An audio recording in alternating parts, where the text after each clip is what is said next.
Andrewski. How you doing? Good. What's going on? Just middle of the day break, so waiting to go back in about 3. So Oh, glad you can do it in the middle of the day instead of being a loud gym. what's that? I'm glad I can do this in the middle of the day instead of in a loud gym. Yeah, really. No doubt. So you said you had a girl that was taking a psychology class or something?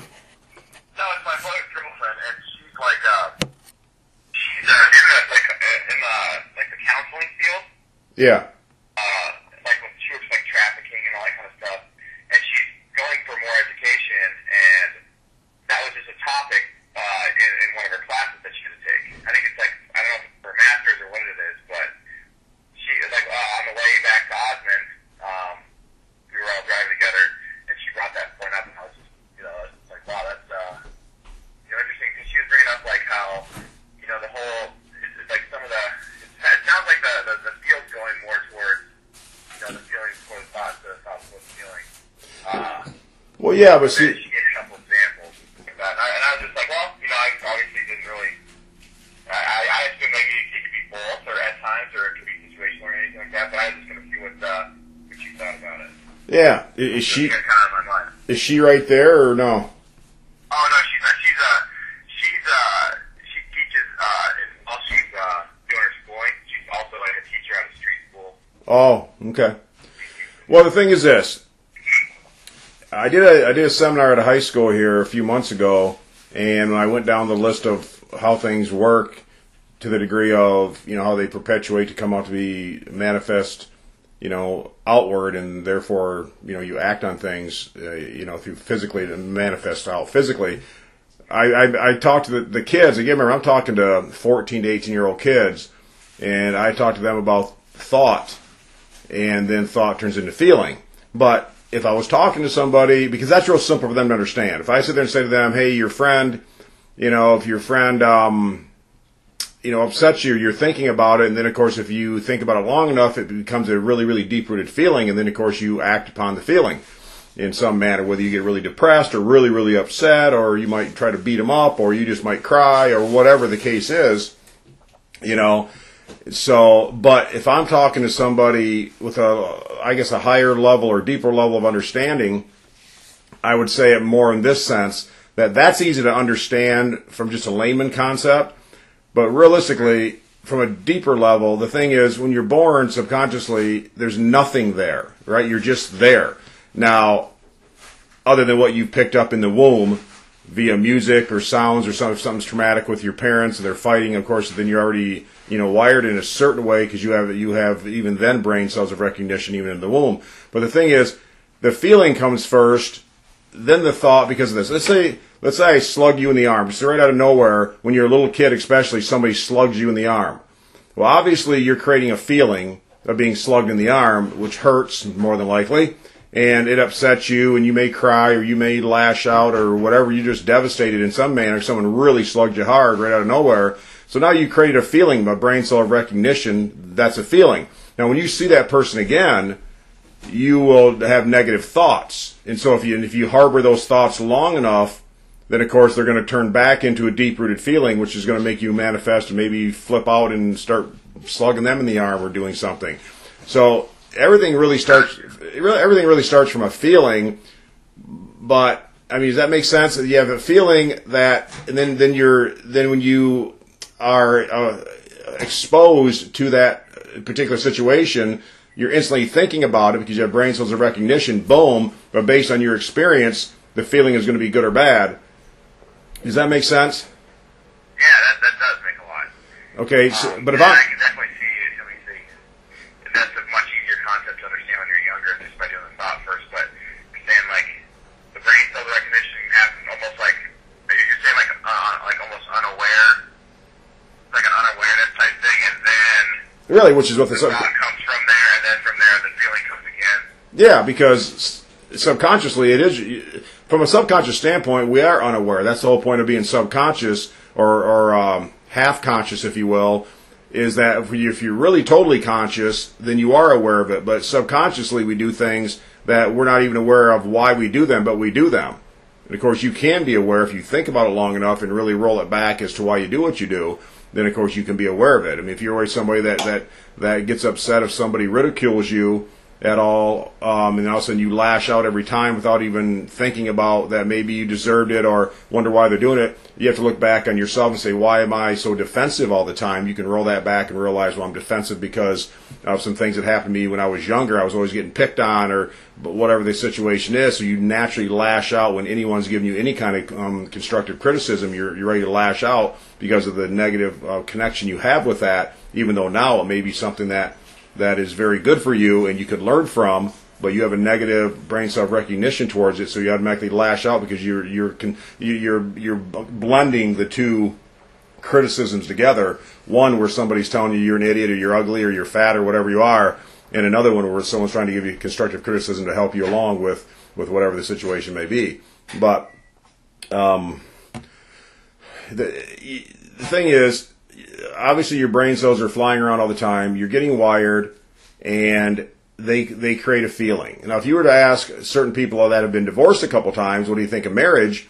It's an instantaneous feeling. They don't even have to think about it. Subconsciously, the subconscious mind, again, works about 150,000 miles a second. You automatically have a negative feeling. If you've had a couple of divorces that were really bad, and you got the short end of the stick, in your opinion, kind of concept, then the instantaneous thing of marriage is not good. And so you have a feeling. Now, if you sit and think about it long enough and harbor those feelings in a thought process of just reliving all the crap that you went through, then, of course, you come back to a deep-rooted feeling, even a further feeling, and then, of course, you start doing something like getting depressed again or angry or, resentful or whatever it is. Does that make sense? So you go from a feeling to a thought to a feeling. You can go from a feeling to a thought and go, oh, yeah, Jesus, I had a couple divorces. That really sucked.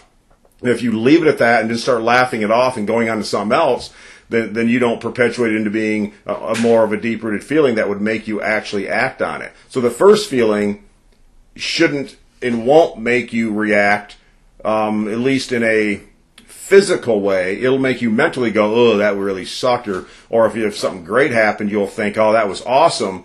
But if you can still get away from it at that point without having any kind of physical manifestation. If I sit and think about my dad and think, he died at 59 years old, drank himself to death, and I really wish I would have learned more about him and understood things more.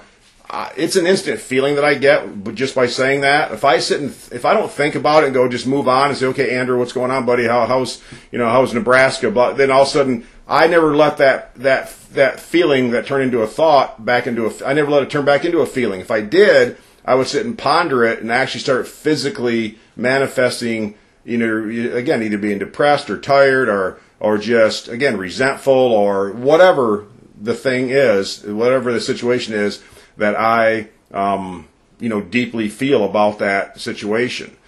And so, does that make sense? Yeah, so your thought gives a bunch of, if you dwell on the first feeling through conscious thought, you basically charged up with energy, which ultimately is responsible for the second feeling that actually has like the action's potential to it, essentially.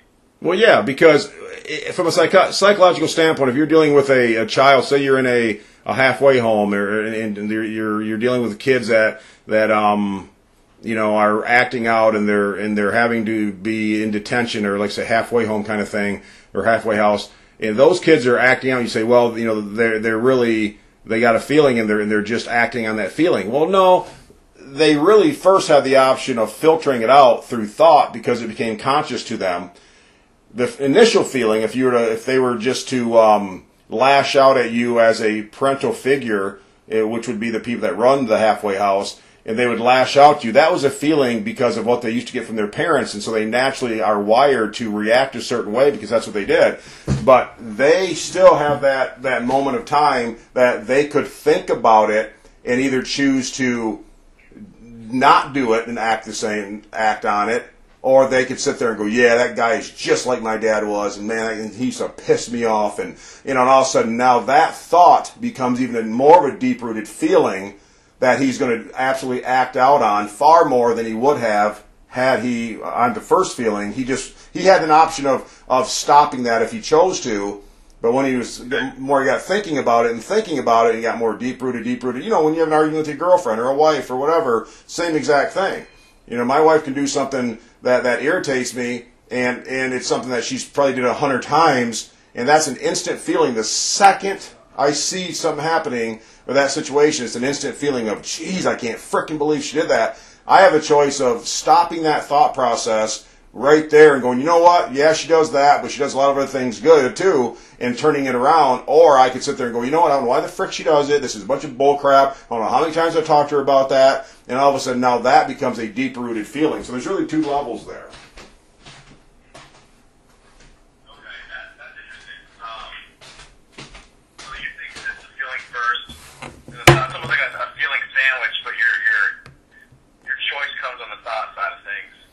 If you want to actually act or give it enough energy to make an action happen. Well, the thing is, think of this.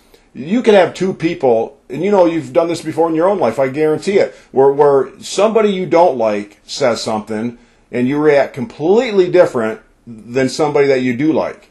If somebody that you do like says something about you in some manner, it makes fun of you in some manner, just joking with you in some manner, and you like them, you blow it off, because your instant feeling about that person is good. So it doesn't concern you. But if somebody you don't like, for whatever reason, they were your nemesis in high school and they always took your varsity spot, or they did whatever they did, they took your girlfriend at one time, you automatically have a negative connotation, the feeling about that person. So if they were to say something to you, the exact same thing that somebody else were to say to you, all of a sudden it's a negative thing. But see, it's because of your feeling about that person from your brain cells of recognition that make you think negative of that situation, when the reality is your other buddy said the same thing, but that was okay because you had brain cells of recognition of him being a cool guy and being, you know, your bro and blah blah blah. Okay, so when people are acting out on things, they're acting from a programmed state of mind. They're programmed in some manner that already has a feeling attached to it. That's why I said if you're a little kid and you get slugged in the arm and you've never been slugged before, of course, when you get slugged, it's not going to feel real good.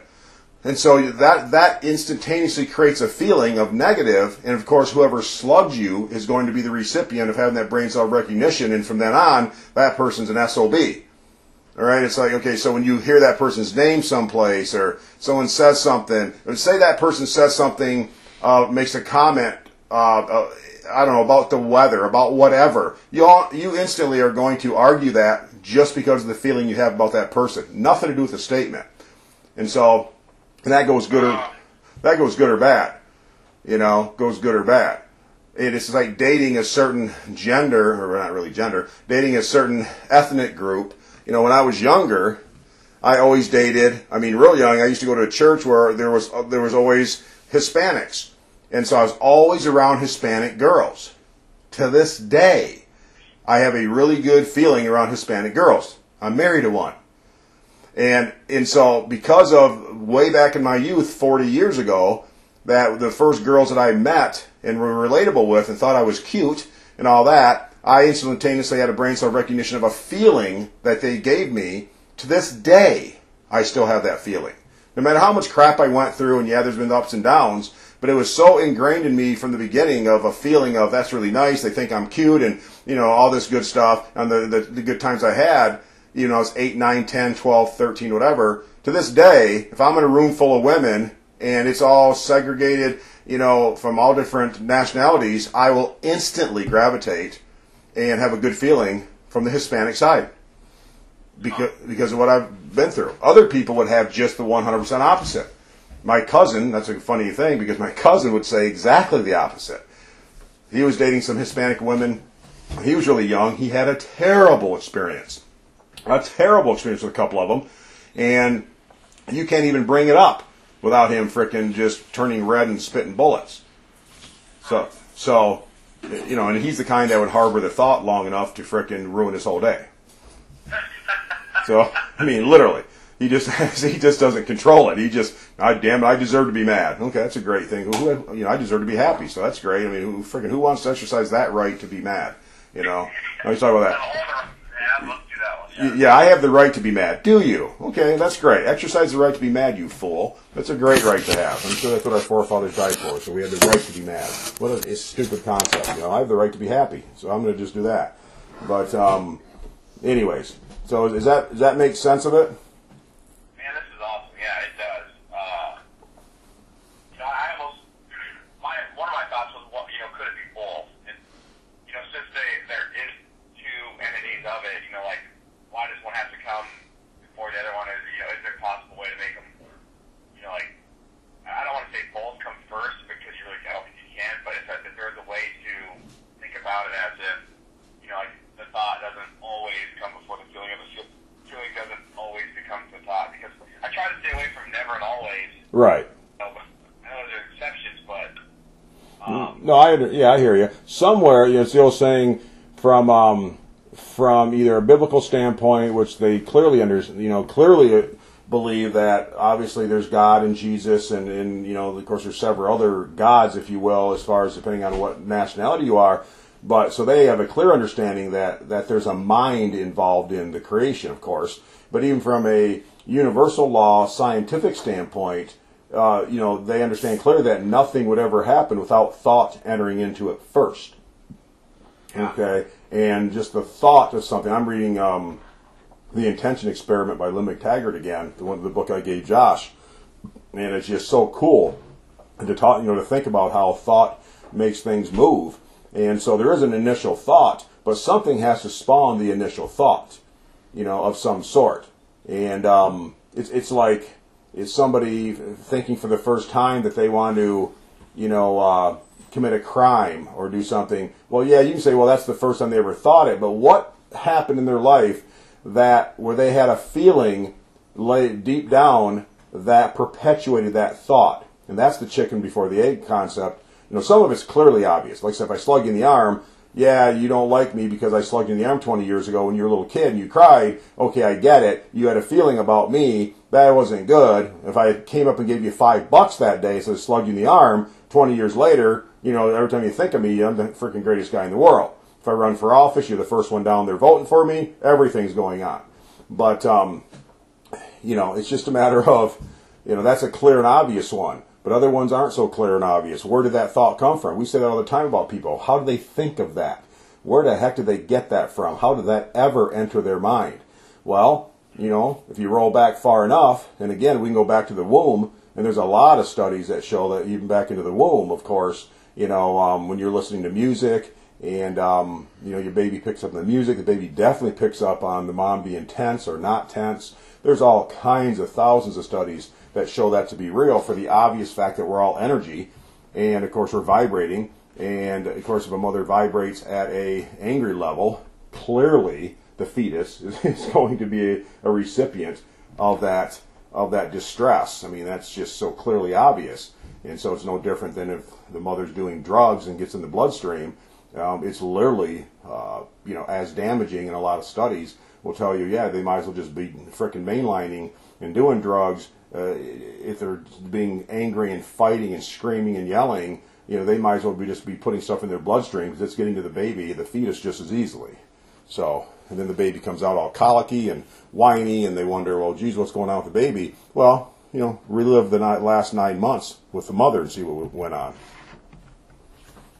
Yeah, she mentioned that, you know, you bring up something like, you know, you touch a hot stove, you know, your reactions, like, you know, you don't have time to think that quickly, but your feelings, you know, it's 150,000 miles an hour, you know. Yeah. Pull your hand away from there. You know, does that have anything to do with it as well? You know, as far as creating action? I mean, what do you think on that part? Well, sure, but that's a physical thing, you know, of your sensory factors. Okay, I mean, you know, it's sort of funny you mentioned that. I had, you know, I had surgery on my tooth last night, or yesterday, emergency type surgery, because my tooth cracked and my filling got embedded down into my nerves.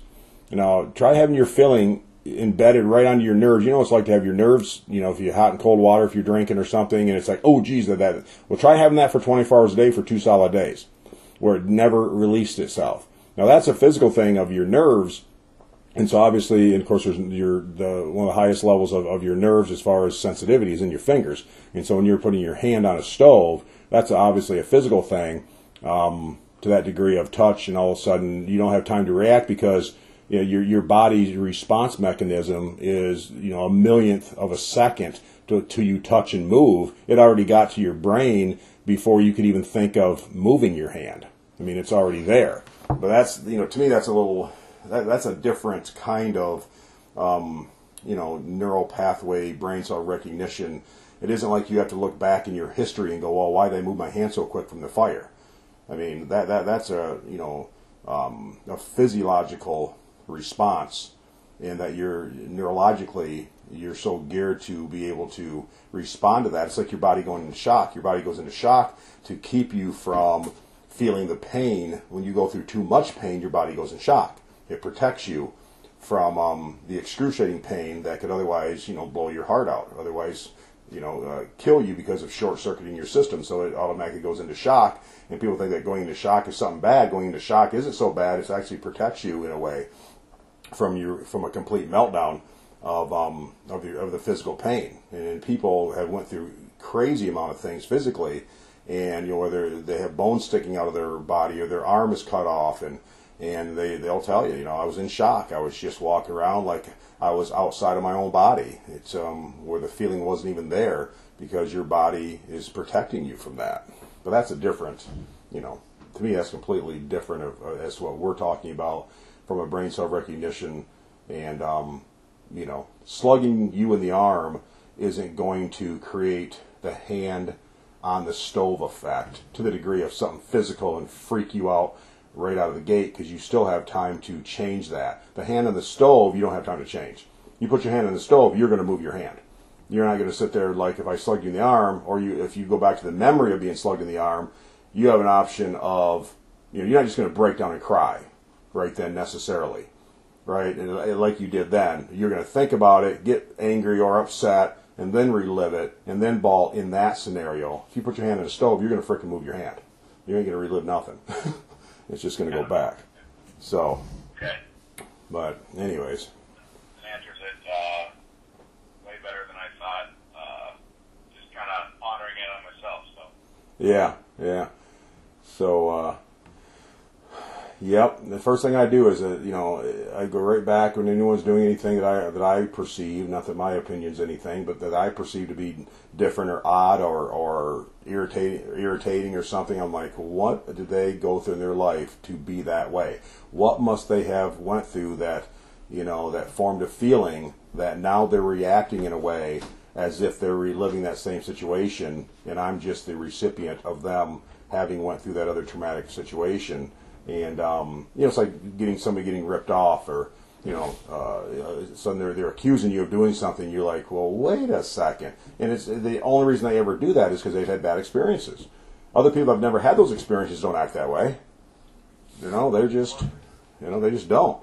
And so they have a choice to say, you know what, I got ripped off by the last guy, but hey, this is a different person, different situation. They have a choice to do that. But once they get thinking about it long enough, for that past experience, and they think about it long enough, you're going to be the recipient of what they're manifesting physically, and they're going to be real sticklers to be around. And because they're reliving that, and all of a sudden they throw you right in that boat. I just dealt with that with one of our clients. She's just absolutely like the same, like you were saying, I just the recipient of a bunch of shit. She's like, you're not trying to help me, you don't care, blah, blah, blah, blah. And I actually was really trying to help her out. And when I finally did help her out, she comes back and apologizes about everything. And I asked her, I go, is this something, something sounds like it has been put in the past where it was similar to this, and I'm not going to, defend me for the things you said to me. I just understand that, something happened, and I was happy to help you. And she just felt like shit. So Yeah. hopefully that changes her perspective of things like what. Yeah, well, what it'll do is it starts balancing things out. What she did was, she had brain cells of recognition of something negative that happened that looked like the same situation that was going on with you, and or somebody acted like they cared about her, then she found out that they really didn't care about her. So here you are now acting like you care about her. So her initial reaction is, well, you don't really care. You don't really want to help me. And that's a complete response from a programmed state of mind. Completely responsive. Nothing to do with you. Shouldn't even know you. It's nothing to do with Andrew Ortmeyer. Shouldn't have a clue who you are. It has everything to do with somebody else saying they were going to help her. And so what she was looking for was a reason to validate it. And you probably did something completely off center as far as she was concerned that said, aha, see, you're not really here to help me. When indeed it was just something that she fabricated mentally to make subconsciously line up, because subconsciously she can't be wrong. The subconscious mind is never wrong. Ever wrong. And so she had to see something in you or make something up or twist something in a way that it would validate that she was right. But once, of course, you came back and talked to her and she actually started thinking about it in a different way, or gave you the opportunity, gave herself the opportunity to see it differently from a different angle. And if she does that enough times with enough good people like you, then her initial reaction will change. That's how we're soft-wired, not hardwired. You know, we go back to being that could change. Your brain cell of recognition could change to something good. It doesn't have to stay there forever. It's only if you choose it to. So, you know, it's very, very simple. I like that soft-wired versus hardwired concept. Can you have both those things? Like some things are hardwired in you as far as like, what would be an example of like a hardwire versus like a soft-wire? Is it like experience? Well, I don't believe anything's hardwired at all because, you know, there's things that I used to know how to do that I was really, really, really good at doing that I don't have a clue on right now. And I look back and go, man, I was really, really good at I used to know Corvettes inside and out. I could explain everything about a Corvette to you. I mean, I had every year of a Corvette. I knew the history of them. I don't know that anymore because I'm not around it. And I used to have Corvettes, and now I don't. But we're talking back when I was in my early 20s. I was a Corvette freak. And now, you know, 20 years later, 25 years later, I haven't been near a Corvette in literally 25 years. And so if you were to sit down and ask me, you know, I know a few of the models, but it's so weird how much I don't know. So you'd say, well, you know, it seems like you'd be hardwired because you knew it so well. But no, I really don't. I'm not around it. I mean, I remember Napoleon Hill talking about his book going, there's things in my books that I've written that I don't even remember writing, you know, because they came through me. They were just you know, ideas of genius that came through me, and I wrote them down. They weren't really my own. But I'm not a big hardwire believer. I'm just not. I guess if you ride a bike and say, well, you're hardwired because you learned how to ride a bike, yeah, maybe. But, you know, go a long, long time without riding a bike and see if you're as good with it as you were before. I mean, you obviously will have brain cells of recognition, which will allow you to. But I think that, you know, everything we do and anything we do can be changed. That's a more comforting concept than you're stuck. Oh, no. I never, ever believe that. I tell you, I've been studying psychology since I was 18, and I remember taking psychology classes in college, and they said, well, by the time you're 5 years old, you're hardwired, and you're never going to change. I actually bought into that for a while. I'm like, whoa. Well, you know, because I just heard it. I mean, that was my first exposure to psychology. Wasn't my first. I mean, like I said, you know, it was about a year later when I was in college, but I'm like, huh. And I had to believe it, right, because it came from a book, and it came from somebody supposedly intelligent in psychology. But I sat there and went, man, that sucks. That's all I kept saying. That sucks. Not that I disbelieved it, because it was sucked because I was believing it more than disbelieving, so therefore I thought it sucked. If I didn't believe it, I wouldn't have thought it sucked. I'm sitting there going, God, that really sucks. I mean, man, you only got 5 years of your entire life, and everything better be going frickin' sweet, or you are screwed. And, you know, and once I started studying more and going, you know, of course I was looking to find that to be wrong, and all of a sudden things started opening up, and I'm like, that is complete horse crap. Just nothing more than horse crap. And, of course, now, you know, that's came, and the Psychology Association has completely changed their thought process, but it really hasn't been that long. I mean, the first 100 years it was that way, of the hardwired. You know, you are who you are, and that's just it. You can't change it. That's just bull crap. Just stupid bull. I don't care what it is, on any topic in the world, you know, any topic in the world. If the right thing or the wrong thing happens in your life, in order for the value of something higher, you will do something. You know, for me to sit there and think, would Andrew Ortmeyer ever kill somebody or Duane McGill ever kill somebody? You know, I would laugh hysterically, just laugh the thought of that. But if somebody harmed my family and my daughter was going to get killed or whatever, I would drop somebody dead in an effing heartbeat. And Andrew Ortmeyer would do the same thing if the value of what he was facing was worthy of that, and we wouldn't think twice. And but to think that we would do it because we're so hardwired to be nice and we love people and you know and we're just such giving people.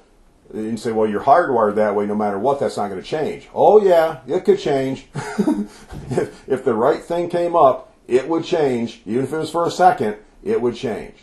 And therefore, you're not hardwired. You're able to change anytime you want. Now, that's a gruesome situation, but, you know, there's also the cases of, you know, people that were murderers and are, you know, phenomenal leaders now that have come out and they truly are. People go, well, they're still a murderer. No, they're really not. It sucks they did that, but it's what they did. It's not who they are, and now they're doing things completely different. Their soul is different. Their actions are different. What they're giving to society is different. So, which one do you say they are? Well, he's still a murderer. No. Well, why isn't he still a nice guy? He's doing the same. He's as nice now as he was a murderer then.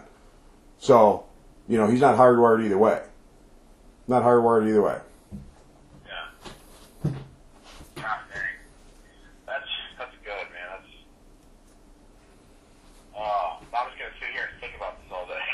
I love it, man. That's I appreciate you like filling me in on that because I mean it's almost it's reassuring for you know I'm starting to connect it to you know just even everything that I you know with the people that I work with.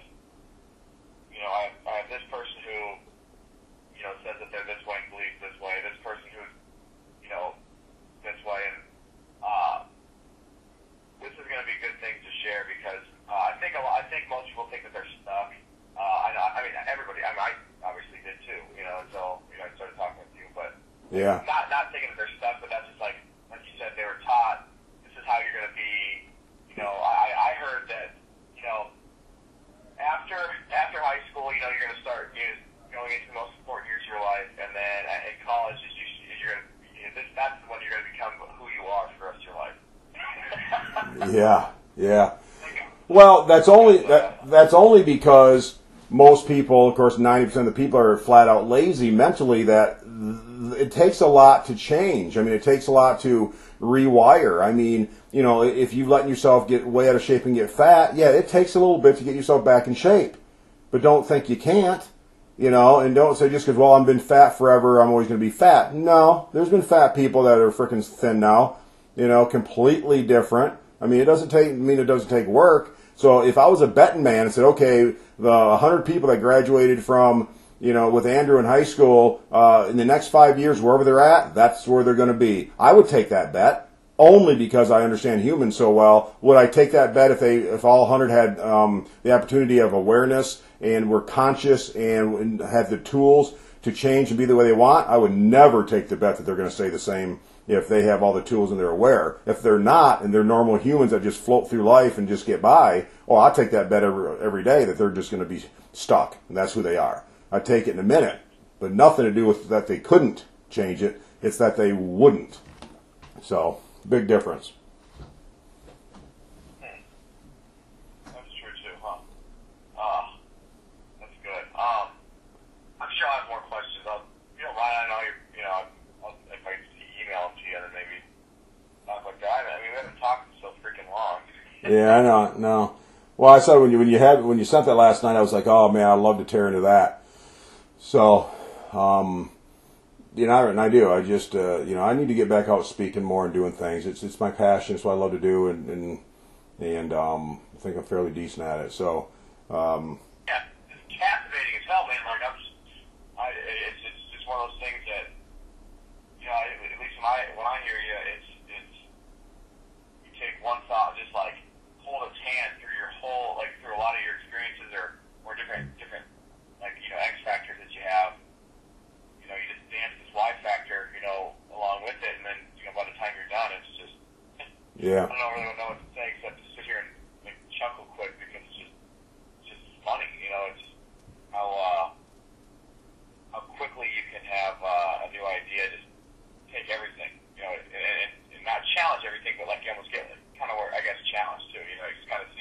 Yeah. Well, it just throws a whole new wrinkle into it, you know. And again, it's all about awareness. It's all about, let me give you something to chew on and make you aware of that, and now it just gives you more in your arsenal to go, okay, let's take a look here and view this. Nothing's worse, man. Did I tell you that this lady I sat with the other day, a couple months ago, 62 years old, came in and I was doing an evaluation with her, and she goes, well, just so you know, I'm sure there's nothing you're going to say to me that I don't already know.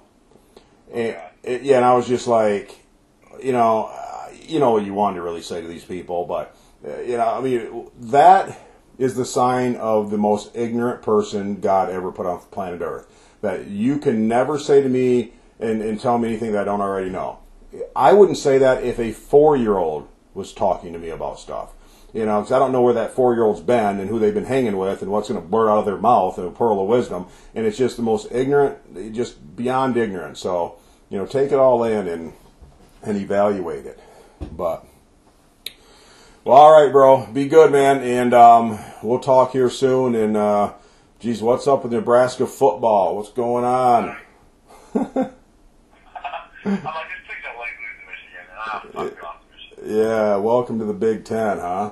Jeez, oh, Pete. So frustrating to watch, but, I'll keep doing it. Yep, I hear you. All right, dude. Be good, man. We'll talk soon.